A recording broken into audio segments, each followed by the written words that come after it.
Hello friend, welcome back to my kitchen. Today we are on a quest to learn how to make homemade crescent rolls like the ones you would buy in a can. I was looking at breakfast casserole recipes this morning and a lot of them called for canned crescent rolls. I usually don't buy them. And I was looking at the ingredients and there are about 28 ingredients in one of those cans of crescent rolls. I've never made them. And I thought, what would it take to make them at home? So I did some research and I found 3 recipes that have all the same 8 simple ingredients you can find in your home right now probably. But these 3 recipes make the crescent rolls completely different. So it's a completely different technique for each one. So I thought instead of just making one, let's try 3 different ones and see if we find one that we think is close to the canned crescent roll. And of course, I think all of them will probably taste incredible, but we're not gonna know that till we make them. So we're gonna start with just one recipe right after the other, and they all are called the exact same thing, homemade crescent rolls, even though they're made completely different. So what I think I should do is label these. Let's see, there was one that was the most different, and that was this one. I'll link these recipes down below. We're gonna label them A, B, C, so we don't get confused with which one is which. This one needs to be refrigerated, and these 2 are just like a standard rise, but we make them a little bit different. So I actually think I wanna end with this one, and I wanna start with, let's start with B. I probably should have put these in order I was gonna make them with the lettering, but that's okay. As long as I can keep track of each recipe as we go, it doesn't really matter, I guess, what I labeled or numbered them. We're gonna use a mixer today. You can make all of these by hand if you want, but they do need for a few minutes, so a mixer is gonna make this a little easier. At the end, we will do a taste test and see which one we like the best. And that was equal parts water and milk. This is some sugar, and then we're gonna add active dry yeast. Typically when you use active dry yeast, you wanna bloom the yeast first. So we're gonna mix that together.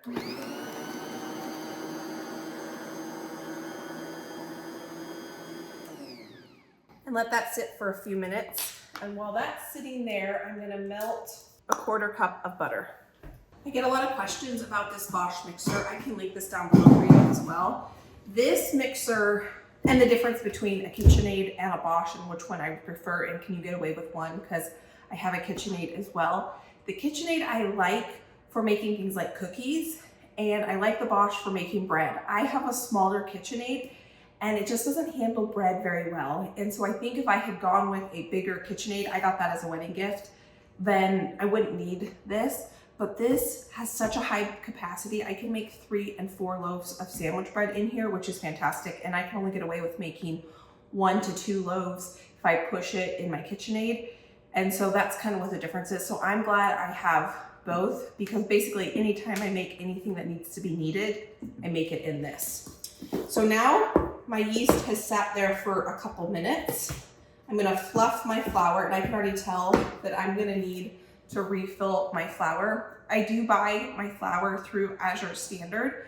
I like organic flour. They are sponsoring today's video. If you're interested in knowing where I get the majority of my bulk organic goods from, they will be the first link down in the description. I not only get my dry goods like flour and beans and things through them, actually not beans anymore because I grow my own in my garden, but I also love getting butter through them. They carry a couple different really high quality butter brands that are phenomenal. And especially in a recipe like this where the butter is one of the main flavors, I like to make sure I use a high quality one that tastes delicious. And so butter is one of my favorite things that I get through them. I can see my yeast is starting to get really bubbly. So at this point, I'm gonna add my flour. And this is all-purpose flour. I'm not using bread flour for this recipe. Bread flour just has a little bit more protein or gluten in it than an all-purpose flour. And generally you can get away with using one for the other. Just know the texture might be a little different. Now I'm gonna add my butter. We're gonna use a lot more butter in this recipe, but this is the first bit of butter we're gonna add. And I do wanna make sure to get all that beautiful butter out of this bowl. So I'm gonna go ahead and scrape that bowl. Now I'm gonna add 1 egg. And I forgot to take this egg out of the fridge, so it's not room temperature, but that'll be okay. It'll just cool my dough down a little bit. So it might just take a minute or two longer to rise. Mix that in.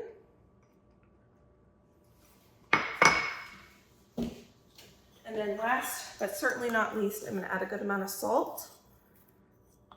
Anytime I make bread, I like to make sure I add a good amount of salt. And we're gonna mix this together. And then we're gonna knead this for about 8 minutes.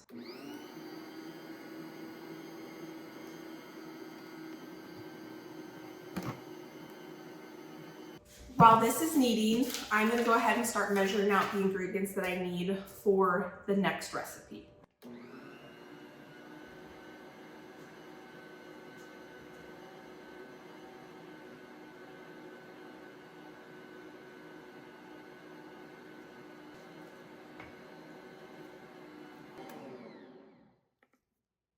I might add a tablespoon more flour to this, but before I do that, I want to scrape the sides and let everything incorporate a little bit longer. Actually, maybe I'll just let it keep kneading. I don't want to add too much flour. I did decide to add 1 more tablespoon of flour. It was looking like it could use just a touch more flour. It's always best to try to use as little flour as possible, but there's a lot of things that can affect whether you need more or less flour in a particular day.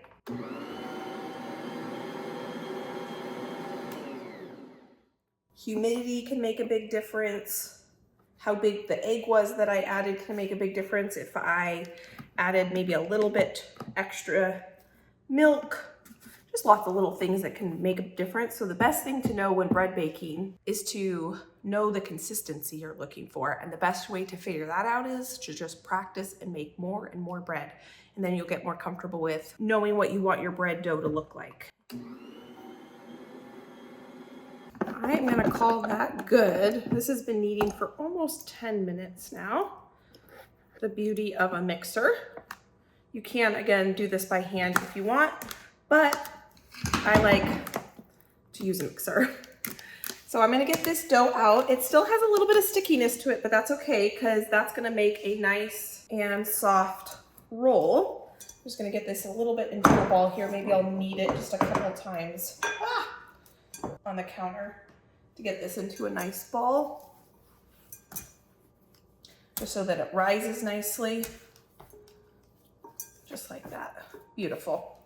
I'm gonna cover this and I'm gonna put a little oil on the top so it doesn't dry out while it rises. And this is gonna rise for about 1 hour to 2, depending on the temperature of my house. So I'm gonna cover this. And we had a scheduled power outage this morning, and so Josh lit a fire in here. So I'm gonna take advantage of this warm room while we make the other 2 recipes.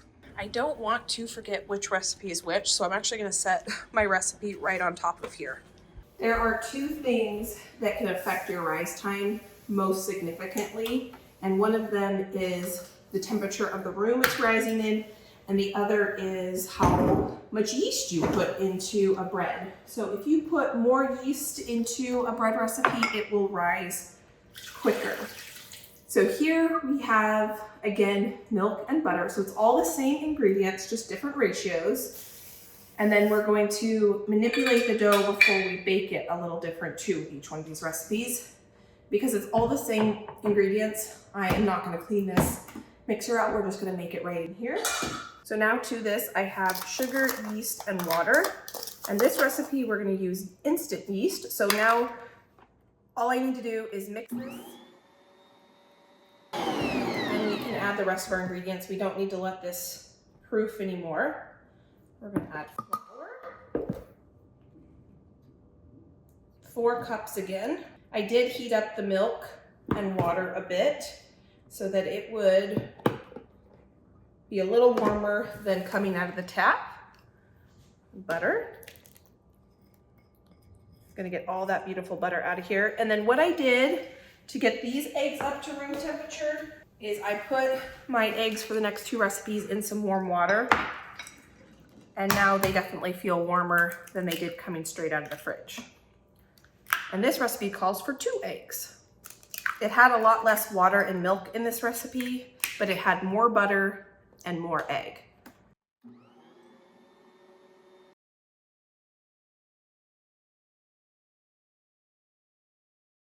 I'm just looking for it to form a nice dough ball and to pull away from the sides, which that looks really good. Oh, you know what I almost forgot? Is some salt.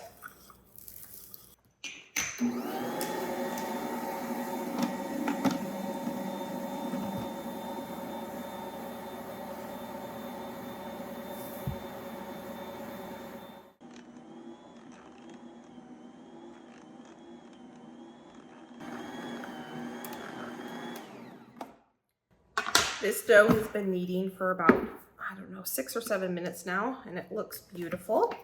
I am going to just shape this a little bit in here like that so it can rise. And I'm gonna let it rise in this roll because we're not gonna be making our 3rd recipe in a mixer. We're actually gonna do it by hand. So I'm gonna get the lid on to keep the moisture in here.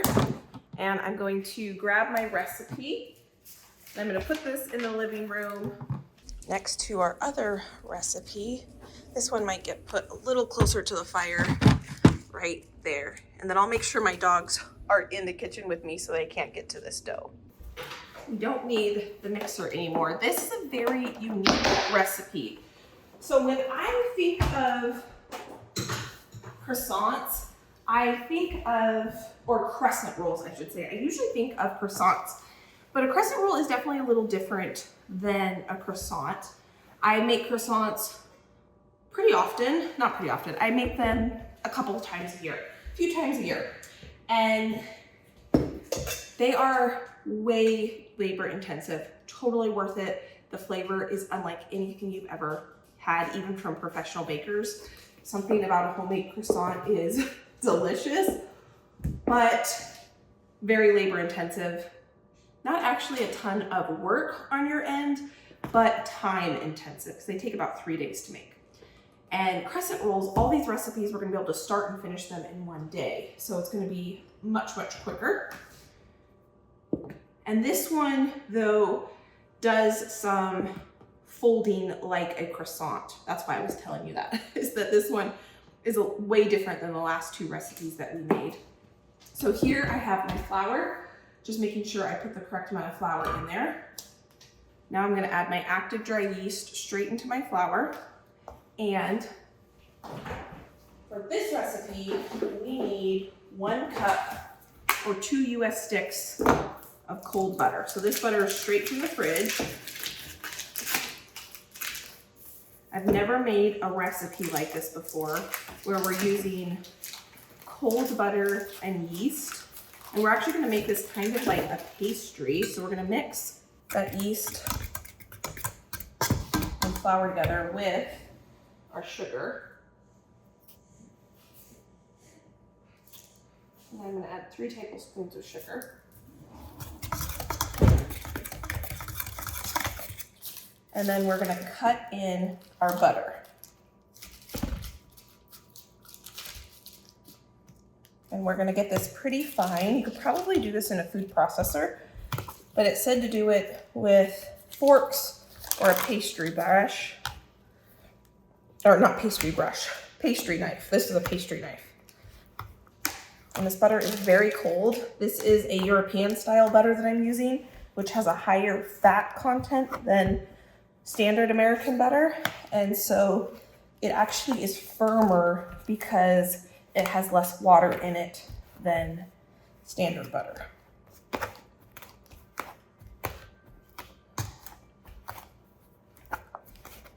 This is gonna take me a minute to do this. When I was looking up recipes for today to experiment with, this was the first one I found. And all of the recipes that I found have really, really good reviews. So that was kind of a criteria I was looking for.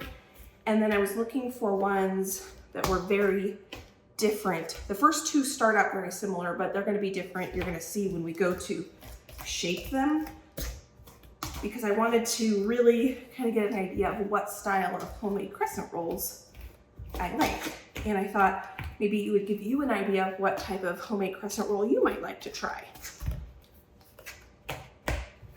I think this is pretty good when it comes to the butter being mixed in. This dough is really cold, which is what we want. And I like the size of those butter pieces. I can show you. We have some smaller ones, we have some bigger ones, and it's almost like making pie dough, but it's yeast. So it's definitely a little different. So I'm gonna add my salt next. And I'm gonna add my room temperature egg now to my milk and water. And I just had the thought, oh my goodness, don't we need to add butter to this recipe? We already did, it's just not melted. I'm gonna whisk these together so that they're nice and incorporated. This milk and water and egg, the egg was room temperature, but my milk was from the fridge, and I just put probably about room temperature water in here. Now that's homogenized, I'm gonna pour that in here. I'm gonna mix this together until a dough ball forms. This is so much like making pastry, but there's yeast in it, so it's definitely a little bit different. I've never made, like I said, anything like this before. And the one thing that I've definitely learned over my years of cooking is the more I do something and the more comfortable with it I am, the more it becomes second nature and it doesn't feel like this monumental task to do. So the idea of making croissants to me, the first time I did it, real true croissants, felt so intimidating and monumentous. And now I'm totally comfortable with it. I still get a little nervous. Croissants is probably not the best example. Maybe pasta. I do not get nervous when I make pasta at all anymore because I've made it so many times. Whereas the first couple times I made it, it felt so foreign and crazy that I was making it homemade. But I got to the point where I can make a homemade pasta on a random Tuesday, and it doesn't feel like this huge thing anymore. And that's how I feel about making breads now. Now I am kneading this. This does not say to knead it, so I'm assuming we want to keep those butter pieces somewhat intact. You can see this is what the dough's looking like. It's kind of interesting. I can actually feel the sugar in here. I wonder if I should have mixed, well, it didn't say to do that. I was gonna say, I wonder if I should have mixed the sugar in with the milk. So here is our dough. I think I'm gonna call that good. And what we're supposed to do is take this dough and wrap it in saran wrap. Let's not put it right in my flour. So again, this feels like making pastry. I'm gonna put this into a little bit of a rectangle because we are going to be rolling this out and kind of laminating it. So if I start with a rectangle, it'll be a little easier to do that. Now, unlike the other two doughs, this one is actually going in the refrigerator for 30 minutes. And then we're gonna roll it out. At this point, we have all of our dough made for our 3 recipes. I've got probably another hour or so until we start rolling out our first dough, which is gonna give me time to clean up my mess, put everything away, reread my recipes so I can see and make sure that I know exactly what I'm supposed to be doing for each recipe.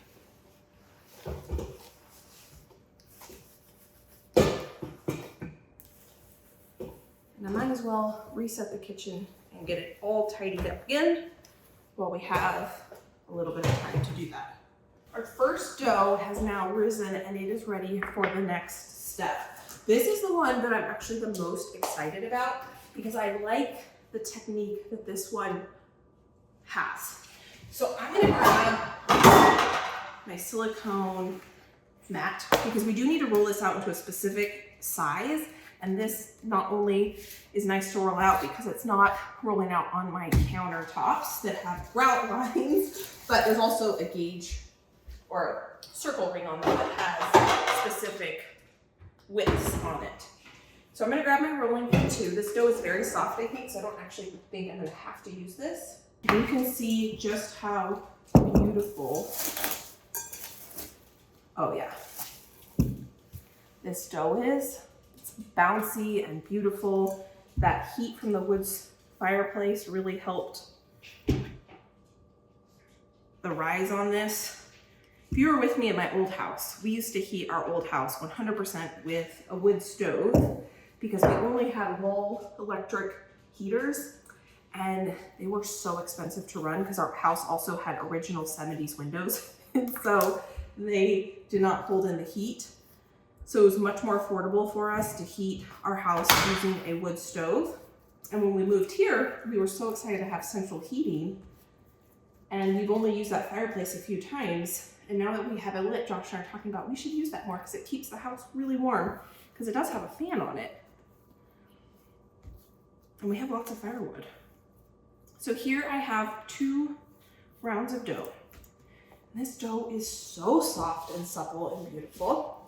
And what we need to do is roll this out and just almost use my hands to, it said, a 14-inch circle, which is right here. So we've got a bit we got to get to. I think it's this line. Nope. Nope, it's this one. Maybe I will use my rolling pin.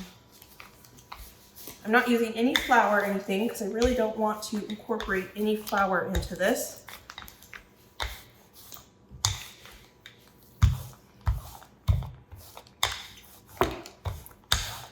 Okay, that's a 14-inch circle right there. Now I'm going to take some softened butter.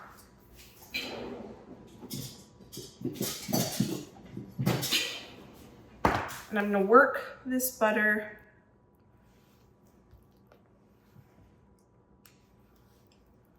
onto this dough.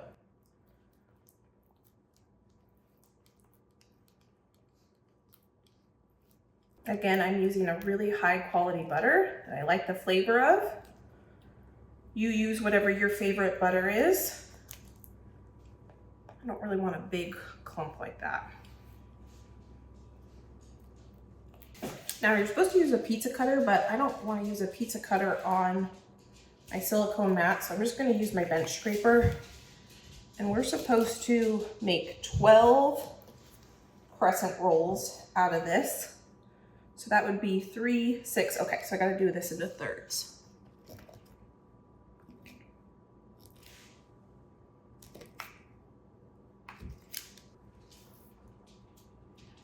And now we're going to roll this up, and there is our first crescent roll. Ooh. Do you like the looks of that, Josh? Yeah, smells nice too. He said it smells good and looks good. Josh just got home, and I'm grabbing out a cookie sheet and a piece of parchment paper here. And now I'm going to take my little crescent, stick it on this parchment-lined baking dish, and roll these up. So the idea is that they're going to be nice and buttery because we put all that butter on the inside.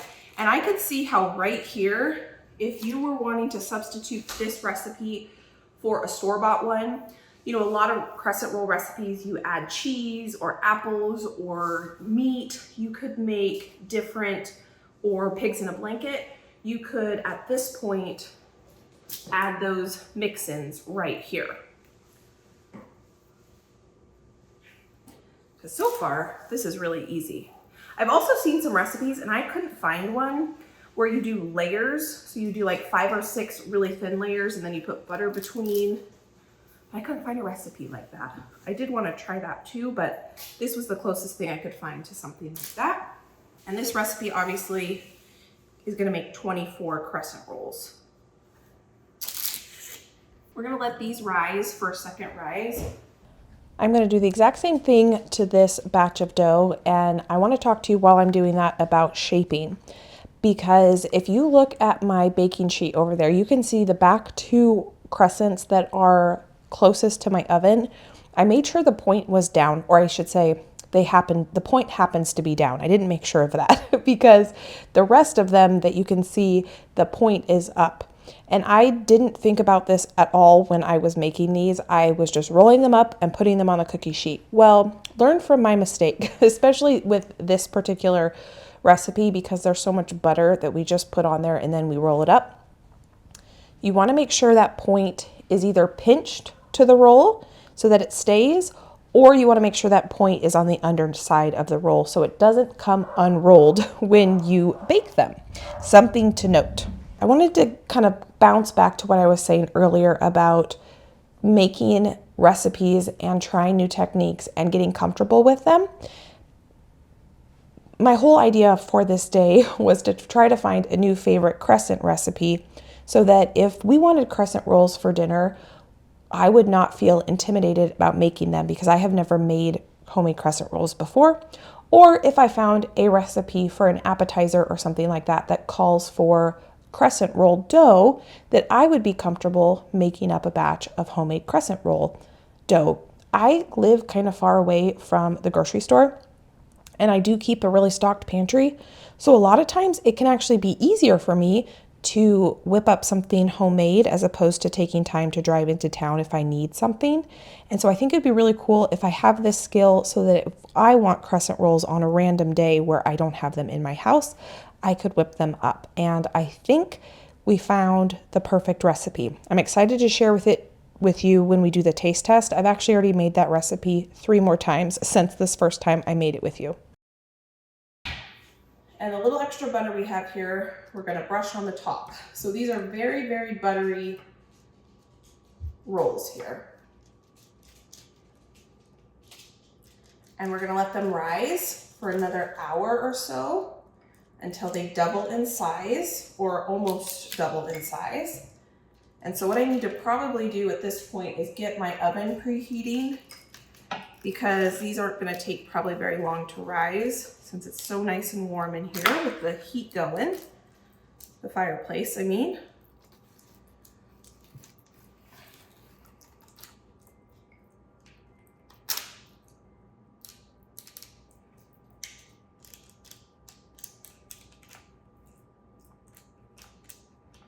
Don't want them to dry out. No, they probably wouldn't with all that butter, but I'm gonna cover them anyway. And I'm gonna put these back in my living room. I'm gonna go ahead and get this oven preheated to 400 degrees. I'm gonna actually get both ovens preheated to 400. I have those rolls rising. The second dough that we made is still rising. It's not quite there yet, but the third dough that we made has been chilling for 30 minutes, so we can roll this out. And I have to look and see how many times we're supposed to do this. It says to do this process 3 to 5 times, so not very precise. But this is what we're supposed to do. Take our dough, roll it out. I just floured my surface just a little bit, and I'm trying to roll it out into a rectangle shape here. And then we're gonna fold it down and up, trying to get the dough a little bit shaped properly. This is very interesting. Now we're gonna rotate it 90 degrees, roll. So this is where it's very similar to making a croissant, because normally you would add your butter here and fold the butter in, but the butter is actually in our dough already. Now we're gonna fold it down, and this is what it says to do 3 to 5 times.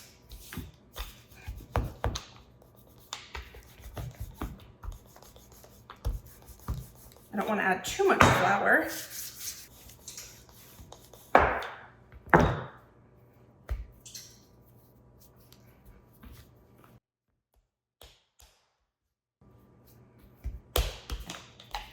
Okay, I think I have to pop this in the fridge for a little bit. let the gluten relax, maybe 10 minutes, and then we'll do 2 more of those.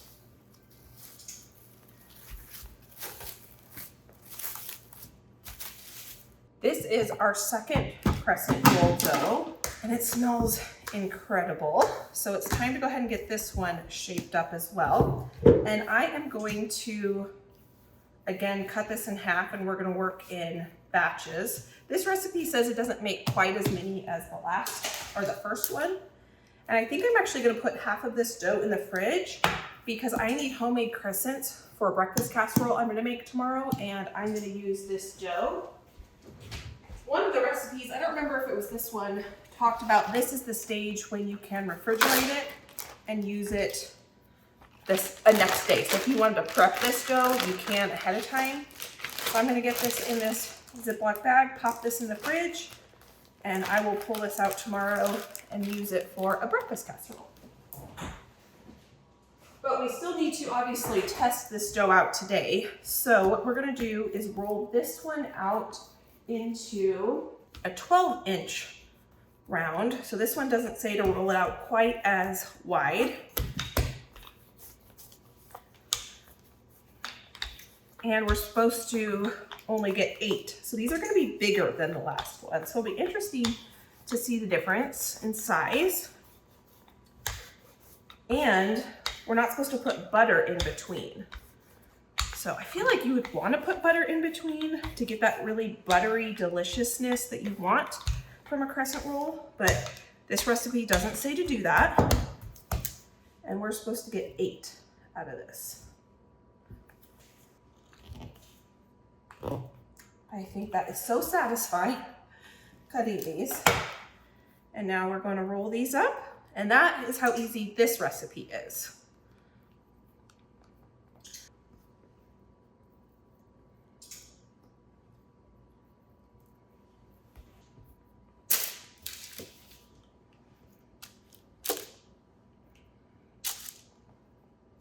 Now I'm going to cover these with a piece of plastic wrap, and I'm going to let these do the second rise next to that fire, and we'll do some more rolling out of our next dough.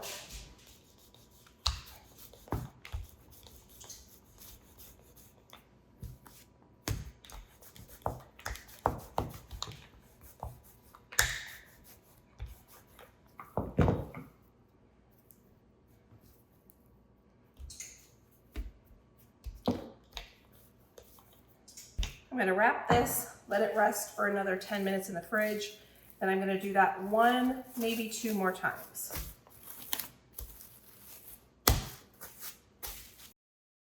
While that's chilling, I'm going to get the first set of crescent rolls in the oven because they have now risen and puffed up beautifully. So they're going in the oven, and while they bake, I can pull out my third crescent recipe again, and I can laminate this one more time. The reason you can't go from start to finish and laminate them all at one time is because there's gluten in flour, which acts as kind of like a rubber band. And anytime you manipulate the dough, those strands get kind of tight and they want to spring back. And so the dough gets really hard to work with. So if you roll it out, laminate it, roll it out, laminate it, and the dough starts to get too hard to work with, if you set it in the fridge, the gluten has time to relax and it becomes much easier to work with. So now it's time to actually shape these crescents. I let the dough chill in the fridge for probably another half hour, 15 minutes or so. And you can see those laminated layers. I am just so pleased with the lamination on this dough.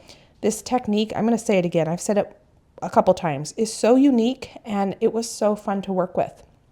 Now, the one thing I would say about this recipe is this is the one that I have now made a couple times since this day, is the thing that I would change if I wanted to make these into a crescent shape, because you're going to see I struggle with actually shaping these into triangles, because the recipe says to roll this out into 3 rectangles and then cut them into triangles. And for some reason, my brain was having a hard time figuring out how to do that.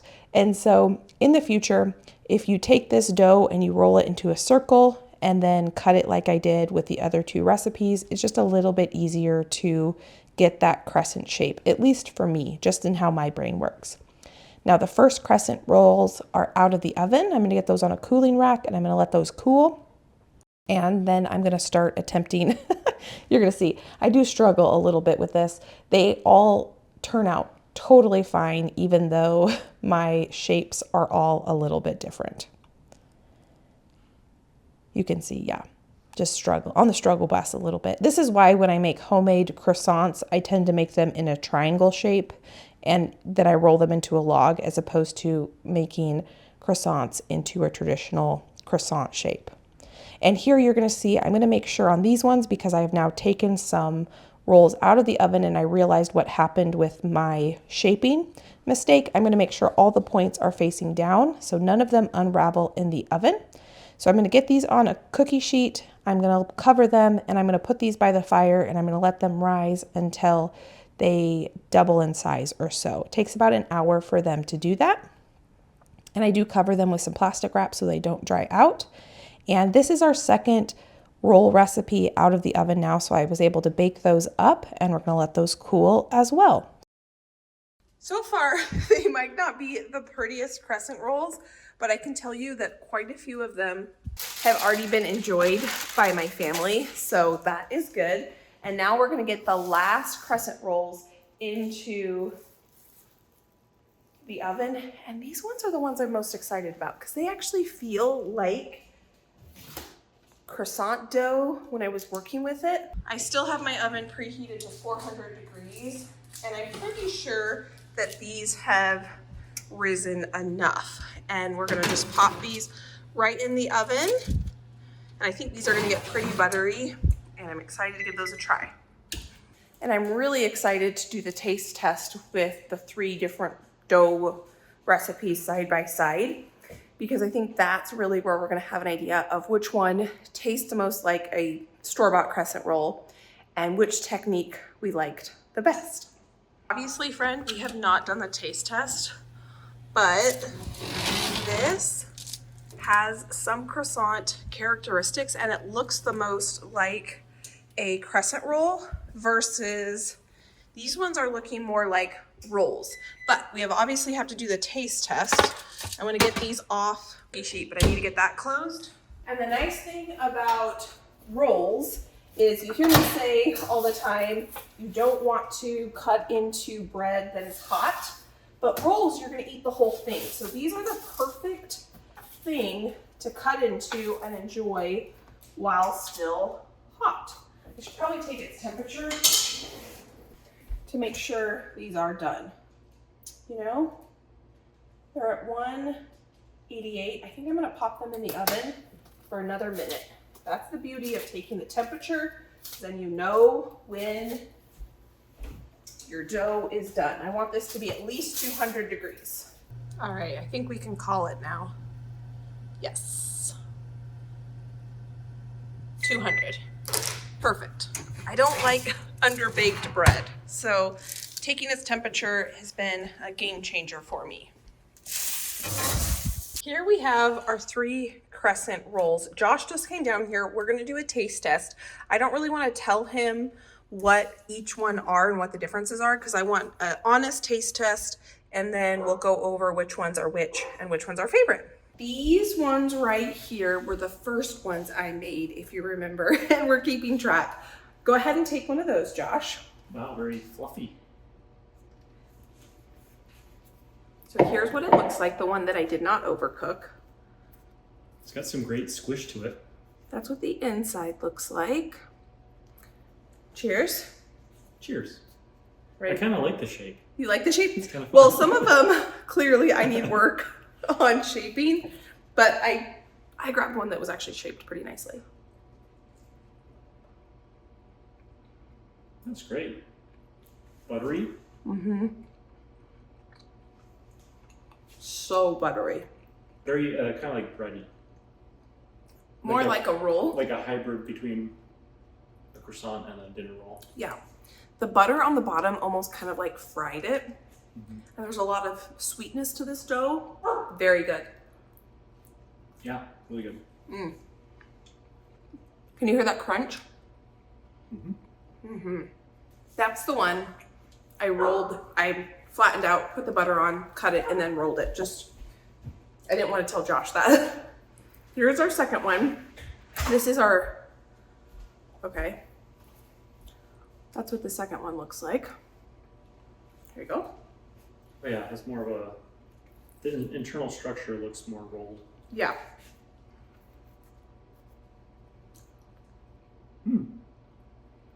It's really good. It's a little bit sweeter. It is. This one does have more sugar in it, I think. This one's a little breadier. This kind of fills the role of the, I think what's it called? The Pillsbury. Well, that's what I'm trying to recreate. I know this one seems the closest. Oh, or closer between this and the other one. Oh, really?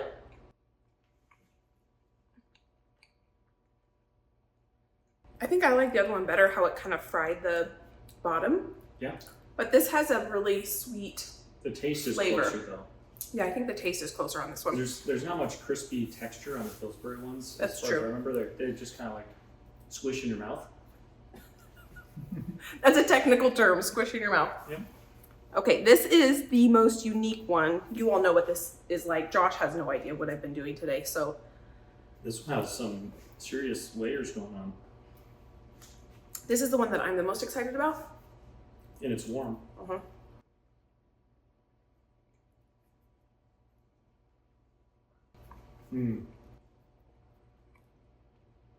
Sounds really buttery.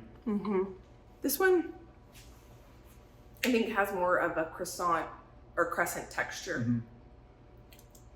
Be interesting once it's cooled all the way, because the warmth does change it a little bit, but it's got a great structure to it. This seems more like what a crescent is. The other ones are more like they're more rolly. Yeah. But the second one tastes closer. No, this one's pretty close actually. The texture on this is closer. This one's great. This one's not as sweet. I think that's the only thing this one's missing, is I think the sweetness from the first two, because there is a couple different forms of sugar in this one. Let's see. 7 or 8. I don't know. But I was gonna say, yeah, there's added sugar in this.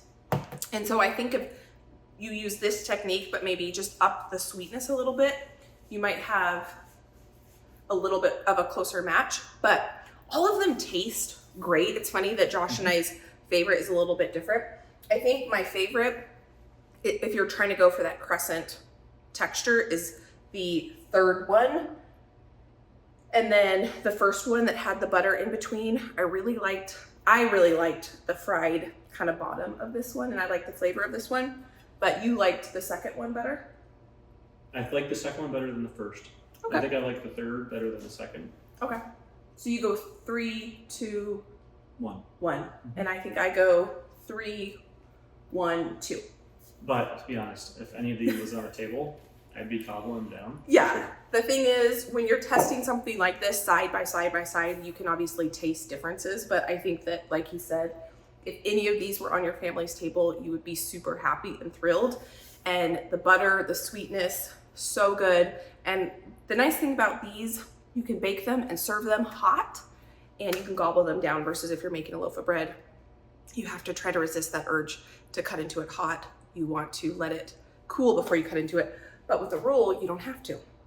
What I want to try experimenting with next time is adding mix-ins. So when you roll it with ham and cheese, like a ham and cheese croissant. Croissant. Yeah. Yeah, that sounds good. Alrighty, I think I'm actually gonna make a second batch of this dough, and I'm gonna use this in a breakfast casserole tomorrow. Oh, nice. So thank you, friend, for being here as we made a lot of crescents.